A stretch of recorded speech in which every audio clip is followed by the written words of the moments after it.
आज सर्वोच्च न्यायालयात नागरिकत्व सुधारणा कायद्यावर निकाल लागणार आहे। 5 न्यायाधीशांचं खंडपीठ निकाल देईल, त्यामुळे नागरिकत्व सुधारणा कायद्याच्या घटनात्मकतेवर होणाऱ्या निकालाकडे सगळ्यांचं लक्ष आहे। हरियाणाच्या मुख्यमंत्र्यांचा शपथविधी सोहळा आज पार पडणार आहे। नायब सिंग सैनी हे हरियाणाच्या मुख्यमंत्री पदाची शपथ घेतील। दरम्यान हरियाणामध्ये तिसऱ्यांदा भाजपचं सरकार आलं। नायब सिंग सैनी हे हरियाणाचे नवे मुख्यमंत्री होणार आहेत। त्यांच्या शपथविधी समारंभाला महाराष्ट्राचे मुख्यमंत्री एकनाथ शिंदे आणि उपमुख्यमंत्री देवेंद्र फडणवीस तसंच अजित पवार उपस्थित राहणार आहेत। भाजपच्या पंकजा मुंडे आणि धनंजय मुंडे आज पुण्यामध्ये नागरिकांचा मेळावा घेणार आहेत। बीड जिल्ह्याचे मात्र पुण्यात राहणाऱ्या नागरिकांशी ते संवाद साधणार आहेत। सकाळी 11 वाजता बालगंधर्व रंगमंदिर या इथे मेळाव्याचं आयोजन केलं।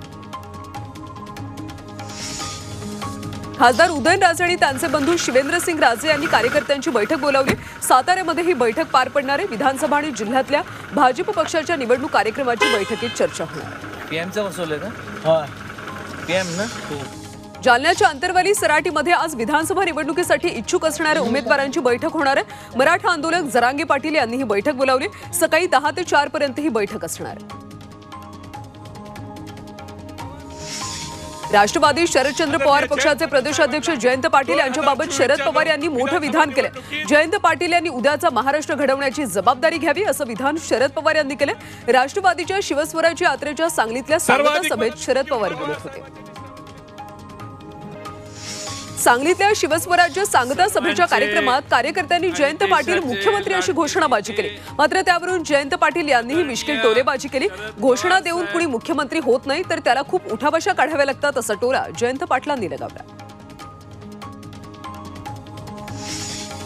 उठा उठा निवडणूक आली, आता गद्दारांना गाडण्याची वेळ आली असं आवाहन अमोल कोल्हेंनी केलेलं आहे।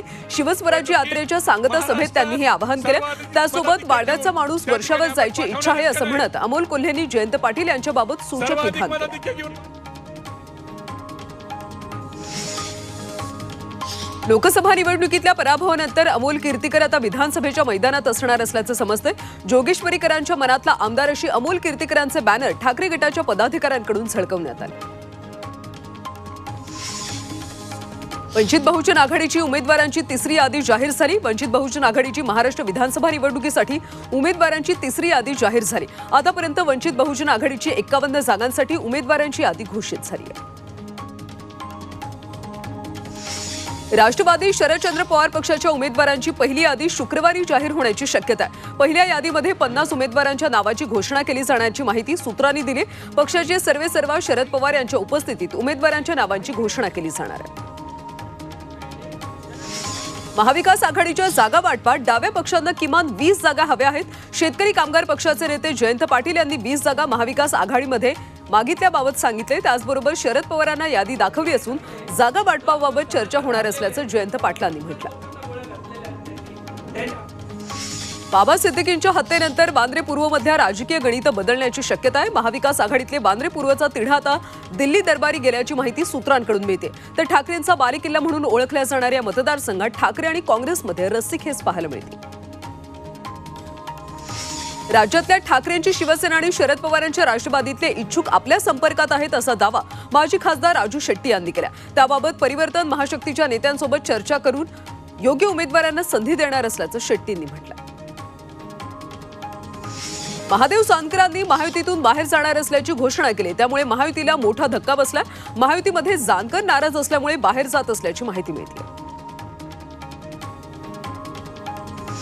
चंद्रपूरचे अपक्ष आमदार किशोर जोरगेवार हे शरद पवार गटाच्या वाटेवर आहेत। शरद पवार गटाकडून जोरगेवार यांना विधानसभा निवडणुकीच्या तिकिटाचा प्रस्ताव देण्यात आला होता। या प्रस्तावाला जोरगेवार यांनी होकार दिला। त्यामुळे काही दिवसातच जोरगेवार यांचा शरद पवार गटात पक्षप्रवेश होण्याची शक्यता आहे।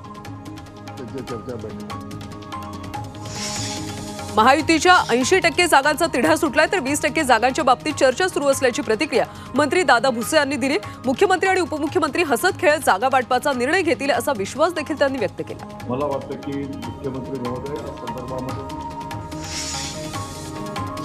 महाविकास आघाडीचं जागा वाटप 2 ते 3 दिवसात जाहीर होणार असल्याची माहिती आमदार रोहित पवार यांनी दिली। विधानसभेच्या 288 पैकी 170 जागा महाविकास आघाडी जिंकणार असा विश्वास त्यांनी बोलून दाखवला।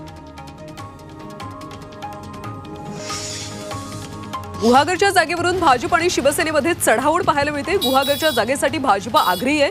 गुहागरमध्ये पदाधिकाऱ्यांनी उपमुख्यमंत्री देवेंद्र फडणवीस आणि प्रदेश अध्यक्ष चंद्रशेखर बावनकुळे यांची भेट घेतली। पुढच्या 2 दिवसात गुहागरच्या जागेबाबत अंतिम निर्णय होण्याची शक्यता आहे।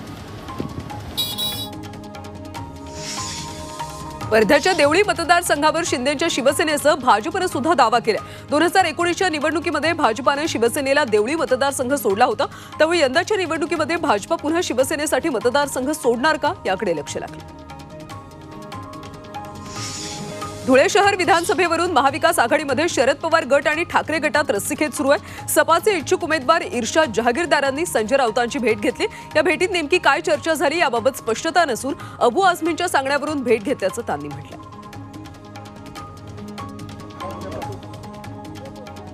निवडणुकीपूर्वीच महायुतीकडून डॅमेज कंट्रोलचा प्रयत्न केला जातोय। 27 नेत्यांना महायुतीकडून महामंडळाचं बक्षीस दिलं जाणार आहे। निवडणुकीपूर्वी नाराजांची समजूत काढण्याचा प्रयत्न सुरू आहे। संभाव्य बंडोबांना थंडोबा करण्याचा प्रयत्न केला जातो।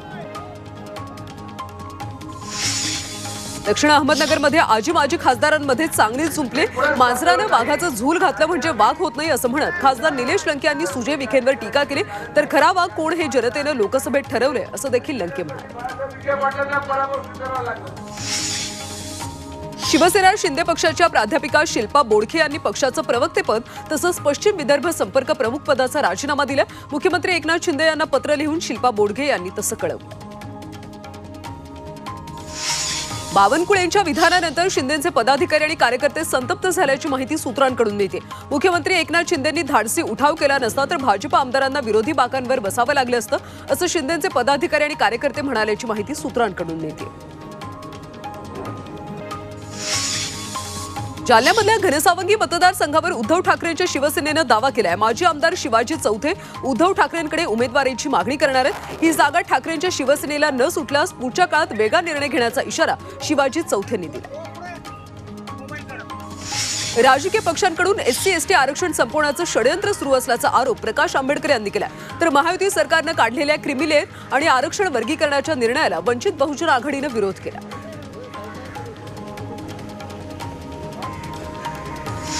कोल्हापूरमधल्या इचलकरंजी मतदारसंघामध्ये भाजपमधला अंतर्गत कलह समोर आला। स्थानिक भाजप पदाधिकाऱ्यांनी नुकतंच भाजपमध्ये प्रवेश केलेल्या प्रकाश आवाडेंना विरोध केला। त्यामुळे ऐन विधानसभा निवडणुकीच्या तोंडावर भाजपमधला अंतर्गत कलहानं वरिष्ठांची डोकेदुखी वाढली। कोपरगाव विधानसभा मतदारसंघाचा पेच सोडवण्यासाठी स्वतः फडणवीस मैदानात उतरले। भाजपच्या माजी आमदार स्नेहलता कोल्हेंना चर्चेसाठी बोलावण्यात आले। स्नेहलता कोल्हेंचे पुत्र विवेक कोल्हे कोपरगाव विधानसभेसाठी इच्छुक आहेत, मात्र हा मतदारसंघ अजित पवारांकडे। रायगडमधल्या महायुतीतला वाद अद्यापही तसाच आहे। कर्जतच्या जागेसाठी अजित पवारांच्या राष्ट्रवादीनं आग्रह धरल्यानं शिंदेच्या शिवसेनेनं राष्ट्रवादीच्या श्रीवर्धन मतदारसंघावर दावा केला। तर सुनील तटकरेंनी युतीचा धर्म पाळावा असं शिंदेच्या जिल्हा प्रमुखांनी म्हटलं। अमरावतीमध्ये खुनाच्या वाढत्या घटनांमुळे काँग्रेस नेते यशोमती ठाकूर यांनी गृह विभागावर हल्लाबोल केला। संपूर्ण महाराष्ट्रात कायदा आणि सुव्यवस्था राहिली नाही अशी टीका त्यांनी सरकारवर केली। दिवसाला 2 मर्डर भर चौकात होत आहेत, पोलिसांचा काही धाक राहिला नाही, हे सरकारचं फेल्युअर आहे असं त्या म्हणाल्या। कायदा सुव्यवस्था ही राहिली। पालघरमधल्या शासकीय जमीन MIDCकडे हस्तांतरित करण्याच्या शासनाच्या हालचाली सुरू आहेत। दुग्ध व्यवसाय विभागाची जमीन औद्योगिक महामंडळाला देण्याचा निर्णय राज्य मंत्रिमंडळात घेण्यात आला। रायगड कृषी उत्पन्न बाजार समितीच्या सभापती पदाच्या निवडणुकीमध्ये महायुती आणि महाविकास आघाडी एकत्र लढली। शेकाप, भाजप, शिवसेना आणि राष्ट्रवादीने युती करत ही निवडणूक लढवली। सभापतीपदी भाजपचे महेश सुर्वे यांची बिनविरोध निवड झाली। चंद्रपुरात 68व्या धम्मचक्र अनुप्रवर्तन दिनानिमित्त भव्य रॅली काढण्यात आली। मिरवणुकीमध्ये डॉ. बाबासाहेब आंबेडकरांच्या अस्थींचा कलश होता। मिरवणूक दीक्षाभूमीवर पोहोचल्यानंतर या ठिकाणी सामूहिक बुद्धवंदना पार पडली। यामध्ये हजारोंच्या संख्येनं बौद्ध बांधव सहभागी झाले। आर आबा नाही त्याची आज आम्हाला खंत आहे। संघर्षाच्या काळात आबा शरद पवारांच्या मागे उभे राहिले असते असं जयंत पाटलांनी म्हटले। सांगलीच्या इस्लामपूरमध्ये शिवस्वराज्य यात्रेदरम्यान ते बोलत होते। त्यांची पूजा केली। व्हीआयपी नेत्यांच्या सुरक्षेबाबत केंद्र सरकारनं मोठा निर्णय घेतलाय। व्हीआयपी नेत्यांना NSGची सुरक्षा व्यवस्था पुरवली जाते, मात्र आता NSG ऐवजी CRPFची सुरक्षा व्हीआयपी नेत्यांना पुरवली जाणार आहे। त्यानुसार उत्तर प्रदेशचे मुख्यमंत्री योगी आदित्यनाथ, माजी मुख्यमंत्री मायावती यांना CRPFची सुरक्षा व्यवस्था पुरवली जाणार। जुन्नरमध्ये बिबट्या असल्याची माहिती आता सेन्सरद्वारे मिळणार आहे. त्यासाठी वन विभागाकडून विशेष उपाययोजना केल्या जातात. AI या तंत्रज्ञानानं बिबट्या असल्याचे अलर्ट देणारी प्रणाली विकसित करण्यात आली असून लवकरच ती कार्यरत केली जाणार आहे. 20 ऑक्टोबरला मराठा समाजाची जालन्यामध्ये बैठक होणार आहे. निवडणूक लढायची की नाही यावर निर्णय घेतला जाणार आहे. मराठा आंदोलक मनोज जरांगेंनी ही माहिती दिली. इच्छुकांनी निवडणुकीसाठी लागणारी कागदपत्र तयार ठेवावीत असं देखील ते म्हणाले. मनोज जरांगेंना आपण लपून छपून भेटायला गेलो नसल्याची प्रतिक्रिया मंत्री उदय सामंत यांनी दिली. तर महायुतीला मराठा समाजासाठी कोणते सकारात्मक निर्णय घेतले याची माहिती देण्यासाठी आपण गेलो असंही ते म्हणाले. तसंच भेटीची माहिती उपमुख्यमंत्री देवेंद्र फडणवीसांना दिली असल्याचं त्यांनी स्पष्ट केलं. उल्हासनगर महापालिकेकडून रस्त्यावरच्या अनधिकृत बांधकामावर कारवाई करण्यात आली. यावेळी व्यापारी महापालिकेच्या अधिकाऱ्यांमध्ये मोठा वाद झाला. मात्र पोलिसांनी कारवाई पूर्ण केली. अंबरनाथमध्ये महामार्गाच्या शेजारी कचऱ्याचे ढीग लागलेत. परिसरातले नागरिकच महामार्गाच्या शेजारी कचरा आणून टाकतात. शिवाय पालिकेकडून नियमित हा कचरा उचलला जात नसल्यानं महामार्गावर कचऱ्याचं साम्राज्य पसरलं. मीरा भाईंदर शहराला पाणी पुरवठा करणारी जलवाहिनी फुटली. जलवाहिनी फुटल्यानं लाखो लिटर पाण्याची नासाडी झाली. रस्त्याचं काम सुरू असताना अचानक पाईपलाईन फुटली. शहरात आधीच पाण्याचा तुटवडा असताना आता पाणी वाया गेल्यानं पालिका प्रशासनाच्या कारभारावर नागरिकांनी नाराजी व्यक्त केली. धाराशिवच्या तुळजापूर तालुक्यातल्या नळ हंगरगा इथं 70 ते 80 बोगस मतदान कार्ड सापडलेत. मतदान कार्डवर पत्ता असलेल्या व्यक्ती गावात वास्तव्यास नसल्याचं निष्पन्न झालंय. त्यामुळे याचा तपास करण्याच्या मागणीसाठी नागरिकांनी जिल्हाधिकाऱ्यांना निवेदन दिलं. नवी मुंबईतल्या रबाळीमध्ये दुकानातल्या मिठाईवरून हाणामारी झाल्याचं समोर आलं. एका व्यक्तीनं मिठाई न विचारता खाल्ल्यामुळे दुकानदारानं त्या व्यक्तीला मारहाण केली. मारहाणीत त्या व्यक्तीचा जागीच मृत्यू झाला. त्यामुळे पोलिसांनी दुकानदार, आरोपी आणि त्याच्या 2 साथीदारांना अटक केली.